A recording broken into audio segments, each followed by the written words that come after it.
Ton sexe est une porte. N'aie pas de relation avec ceux qui ont été placés pour te piéger. Ils te séduisent, tu couches avec eux, tu as des rapports sexuels avec eux, puis ils se lèvent et célèbrent leur victoire pendant que toi, tu es détruit. C'est pour cela que tes parties intimes sont cachées. Personne ne doit pouvoir passer par cette porte pour t'atteindre. La Bible dit, « Celui qui se livre à l'impudicité ou à l'adultère pêche contre lui-même. » C'est aussi une porte. Ta paume est une porte. Lorsque le pasteur prie et impose les mains, il libère quelque chose. Un trésor, la grâce, l'onction, la guérison, la vie, la résurrection des morts. Ces choses peuvent être transmises soit par la parole qu'il prononce, soit par l'imposition des mains. Paul a dit à Timothée, « Mon fils, ranime les dons qui t'ont été communiqués par l'imposition des mains des anciens. » La Bible dit que Josué était très sage et fort parce que Moïse lui avait imposé les mains. Dans Actes chapitre 13, la Bible dit qu'ils appelèrent Barnabas et Saul, puis Paul, leur imposèrent les mains et les envoyèrent. Paul a écrit 17 des 27 livres du Nouveau Testament parce qu'on lui avait imposé les mains. Il ne parlait pas seulement en langue, il avait reçu quelque chose que les autres, qui étaient avec lui, n'avaient pas reçu. Les mains sont puissantes, mais tu ne dois pas permettre à n'importe qui de poser les mains sur toi. Ta tête est précieuse.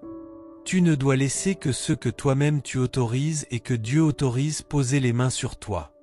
Amen. Je parle donc des portes. Ce sont des portes personnelles. Il existe aussi des portes familiales. Fais attention à ce que tu écoutes à la télévision, et sache quand l'éteindre. Il a parlé de prendre le temps d'écouter ce que nous faisons depuis 53 ans dans le ministère. Celui à qui tu donnes tes oreilles t'influence. Si tes amis ne sont pas des personnes pieuses, ne te contente pas de supprimer leur numéro, car ils continueront de t'appeler. Bloque leur numéro, ainsi, lorsqu'ils appelleront, cela s'arrêtera quelque part. Tu n'as pas besoin de telles personnes dans ta vie, afin qu'elles ne te détournent pas. Dis-moi qui sont tes amis et je te dirai qui tu es. Ne viens pas me dire que tu es une bonne personne, que tu vas à l'église, que tu adores le Seigneur, Alléluia, gloire, alors que ton ami est un voleur. Cela concerne aussi les portes dans la maison, là où tes enfants vont à l'école. L'enseignant qui leur donne cours peut les initier à la sorcellerie. Ils ont accès à eux. Un missionnaire a perdu 2 enfants à cause d'une domestique qui était une sorcière. Ceux qui viennent peindre ta maison ou faire des travaux de plomberie, tu leur donnes accès à ton domicile. Je ne sais plus à qui je parlais hier. Ils ne veulent pas que quelqu'un s'allonge sur le lit où ma femme et moi dormons après notre départ. Je leur ai raconté que le coordinateur continental de CNN dans un certain continent est un pasteur et un chrétien. Ils n'ont pas d'enfants, ils ont traversé des moments difficiles. Un jour, il s'est rendu à Atlanta pour rendre visite à un ami. L'ami lui a dit que je venais juste de partir. Il lui a demandé si j'avais dormi à l'hôtel ou ailleurs. L'ami a répondu que j'avais dormi dans la chambre des invités. L'homme a demandé « As-tu enlevé les draps ?» L'ami a répondu non. L'homme lui a alors dit « Que personne n'entre là dans la chambre, s'il te plaît. » Il a appelé l'hôtel, annulé sa réservation et a dit qu'il allait dormir sur le lit où j'avais dormi. Il s'y est couché, a dit qu'il ne voulait pas de dîner, qu'il voulait simplement dormir là et parler avec Dieu. Pendant qu'il dormait, ses yeux se sont ouverts. Il a vu sa belle-mère aller dans la salle de bain pour ramasser chaque cheveu tombé de sa tête et de celle de sa femme, puis les emporter dans un buisson derrière leur maison, sous un arbre, où elle faisait des choses étranges avec eux. Ses yeux ont été ouverts pour voir ce qui se passait dans sa maison en son absence. Il a écourté sa visite à Atlanta, est rentré sur son continent et a appelé sa belle-mère en lui disant « Maman, je t'ai vu faire ceci, faire cela. » La belle-mère a été choquée. Il a dit « Dieu a ouvert mes yeux et je t'ai vu. Pourquoi fais-tu ces choses ?» La femme a répondu, « Parce que je ne veux pas que vous ayez des enfants et que l'amour que tu as pour moi soit transféré à des enfants. » Il supplia sa belle-mère d'aller récupérer les cheveux et tout ce qu'elle avait utilisé, et de renverser tout ce qu'elle avait fait. Elle le fit. Ensuite, ils l'ont préparé et l'ont renvoyé chez elle. 2 semaines plus tard, la femme tomba enceinte. Aujourd'hui, ils ont 5 enfants. Mon thème est celui des combats aux portes. Les portes de ta vie, ce que tu laisses tes yeux voir, ce que tu laisses tes oreilles entendre, ce à quoi tu donnes accès dans ta vie, ce à quoi tu permets d'entrer dans ta maison et auprès de tes enfants. Soudain, ces enfants doux et aimants sur lesquels nous avons imposé les mains, que nous avons bénis et pour lesquels nous avons prié, se retournent et commencent à agir comme des êtres sauvages contre toi. Pourquoi ? À cause de l'école où tu les as envoyés, à cause de leur fréquentation, parce que tu les as laissés passer la nuit ailleurs au mauvais endroit. C'est à ce sujet que je vais m'arrêter ici pour passer au point suivant. Les portes d'influence, de pouvoir, de domination et de contrôle. Lorsqu'Abraham offrit Isaac à Dieu, Dieu dit à Abraham, « Parce que tu as fait cela et que tu ne m'as pas refusé ton fils unique, je te bénirai et ta descendance possédera les portes de ses ennemis. » Genèse 22 verset 17. Peu de temps après, au chapitre 24, la famille de Rebecca, l'épouse d'Isaac, lui dit, « Notre sœur, tu deviendras la mère de milliers et de multitudes. Ta descendance sera comme les étoiles du ciel et comme le sable au bord de la mer, et ta descendance possédera les portes de ses ennemis. » Genèse 24 verset 60. Pour nos pères spirituels, la connaissance des portes était très importante. Si Dieu a béni Abraham en utilisant le langage des portes, si eux-mêmes bénissaient leurs fils et leurs filles en parlant des portes, et si Jésus, en posant les fondements de l'Église, a parlé des portes, alors il y a là quelque chose de profond. Dans Ésaïe 28 verset 6, Dieu dit, « Je donnerai de la force à ceux qui repoussent le combat à la porte. » Beaucoup d'entre vous connaissent la femme vertueuse. Il est dit que le mari de la femme vertueuse est connu aux portes. La Bible dit aussi que lorsque Dieu rétablit Job, il le rétablit également aux portes. Il doit donc y avoir quelque chose de particulier concernant les portes, et il existe des combats aux portes. Daniel était l'homme le plus sage de Babylone. Dans Daniel 2 verset 49, le roi voulait le nommer gouverneur. Il répondit, « Non, mon Seigneur, établissez plutôt Shadrach, Meshach et Abednego gouverneurs des provinces, mais laissez-moi aux portes. » L'homme le plus sage a choisi les portes. Et je veux dire à chacun de vous aujourd'hui que Dieu veut vous placer, et vous a déjà placé, à certaines portes. Tes portes personnelles, les portes de ta famille, les portes de ton travail. Mais il veut aussi te placer à la porte nationale, à la porte politique. La prochaine fois que je reviendrai, je voudrais découvrir que le président de l'Afrique du Sud est membre de cette église. C'est très important. N'écoute pas ceux qui disent que tu ne dois pas aspirer à ces positions. N'écoute pas ceux qui disent que tu ne dois pas aspirer à être au Parlement. N'écoute pas ceux qui disent que tu ne dois pas aspirer à être président d'une banque. Ce n'est pas une bonne chose que les fils et les filles, les princes et les princesses, marchent à pied pendant que les serviteurs montent à cheval. Tu ne dois pas être à la merci des enfants de tes ennemis, car ils ne te traiteront pas bien. Ainsi, pour posséder le pouvoir d'influence et être victorieux aux portes, tu dois lever une armée comme David. Saül voulait le tuer. Il lui demanda d'aller rapporter un certain nombre de prépuces des Philistins. David était porteur d'armes sous Abner et sous le roi, mais malgré cela, il avait déjà sa propre armée.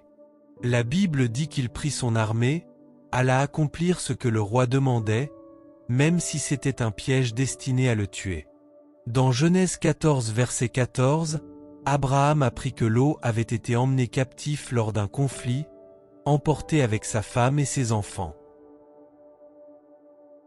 Il arma 318 serviteurs entraînés nés dans sa maison, des soldats, des combattants de première ligne. Il poursuivit les ennemis sur 50 miles, non pas kilomètres, avant de pouvoir les atteindre. Il les divisa en 2 groupes, parce qu'ils étaient entraînés. Et je veux remercier cette église d'avoir des plateformes de formation pour les jeunes, des plateformes de formation pour les célibataires, des plateformes de formation pour les couples mariés. Et le Seigneur bénira le pasteur Félix pour avoir sauvé le mariage d'un pasteur. Voici la réalité. Ton diplôme universitaire t'a pris 4 ans et 100 000 $. Les compétences en IA, 28 jours et 20 $. Devine laquelle des deux ton patron considère comme la plus importante en 2026. Arrête.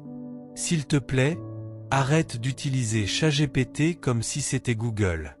En sauvant le mariage de ce pasteur, vous avez sauvé les mariages de ceux qui sont dans son assemblée. Vous ne savez pas combien de mariages vous avez sauvés hier soir. C'était ce pasteur qui a rappelé pour partager son propre témoignage.